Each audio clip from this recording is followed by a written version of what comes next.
Hey everyone, welcome back. So, if you've been seeing headlines about a new US-China trade deal, you might be wondering, is this actually a big deal or just another headline without much behind it? Because on the surface, it sounds like a major breakthrough. After all, we're talking about two of the biggest economies in the world trying to mend fences after years of tension. But if you take a closer look, what's being called a deal might not be what it seems. And it could have real effects on prices, jobs, and how American businesses make decisions moving forward. And here's something a lot of people don't realize. What the US is calling a trade deal is, according to China, more of a promise to keep talking. That's a big difference. So, today we're going to break down what we know so far and what both sides are saying about this agreement and talk about what it means for you. Whether you're working, retired, running a small business, or just trying to make sense of the news. So, here's what happened.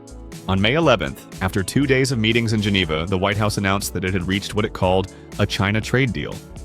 The statement came from top Trump officials, including the U.S. Trade Representative Jamieson Greer and Treasury Secretary Scott Bessent. They described the outcome as a substantial step forward and said it reflected a mutual desire to cooperate and reduce tensions. Now, that sounds encouraging, right? But here's where it gets interesting. While the U.S. side called it a deal, China described it very differently.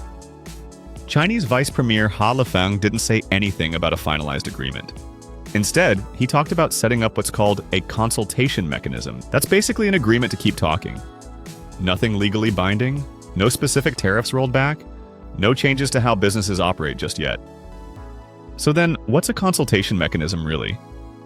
Think of it like a regular check-in between two people who've had a big argument. They agree to meet, talk, and try to work through things over time, but it's not a contract and it doesn't guarantee results. It's more like an open line of communication with no promises. And that's where the disconnect is. The Trump administration framed this as a clear win, something they could take back to the American public and say, see, our tough stance is working. But China's response was a lot more reserved, even vague. You see, this isn't the first time the US and China have agreed to talk more. There have been efforts like this in the past. You might remember names like the Strategic Economic Dialogue or the Comprehensive Economic Dialogue. These were meant to foster better trade relations and solve disputes, but most of them fizzled out when tensions flared again. So, is this new deal any different? Well, that depends on what happens next, because as of now, there are no published terms, no schedules for tariff cuts, and no clear agreements on issues like intellectual property or state subsidies. And that's important because those are the core issues that caused the trade war in the first place. Now, let's rewind for a second. Remember when President Trump imposed a huge 104% tariff on Chinese imports? That move alone froze nearly $600 billion in trade between the two countries. China hit back with its own 120% tariffs, and suddenly the world's two largest economies were barely trading with each other. That affected everything from smartphone prices to the cost of auto parts.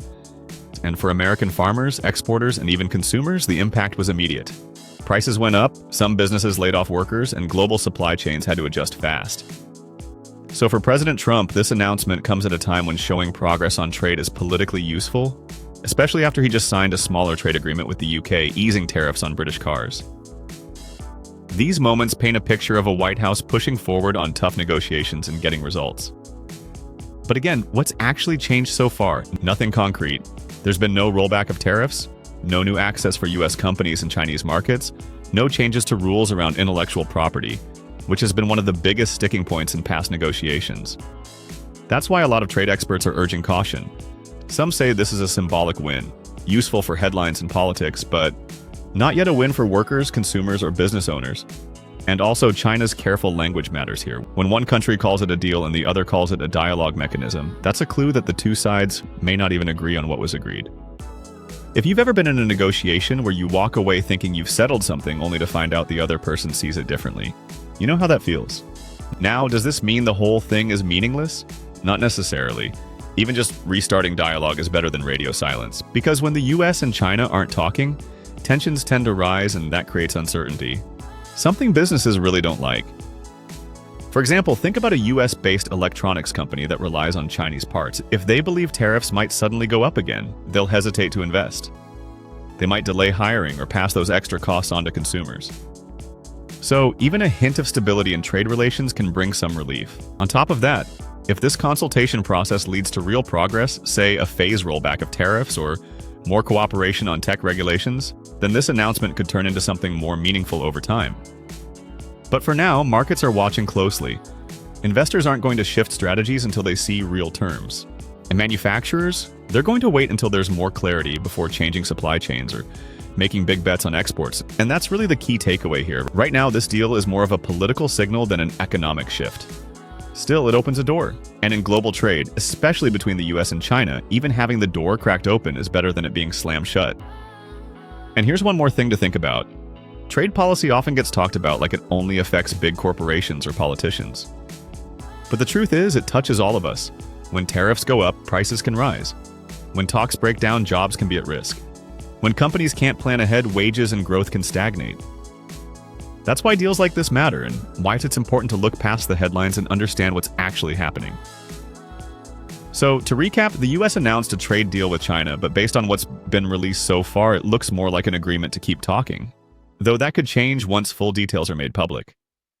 And whether that turns into a real agreement down the road, we'll have to wait and see.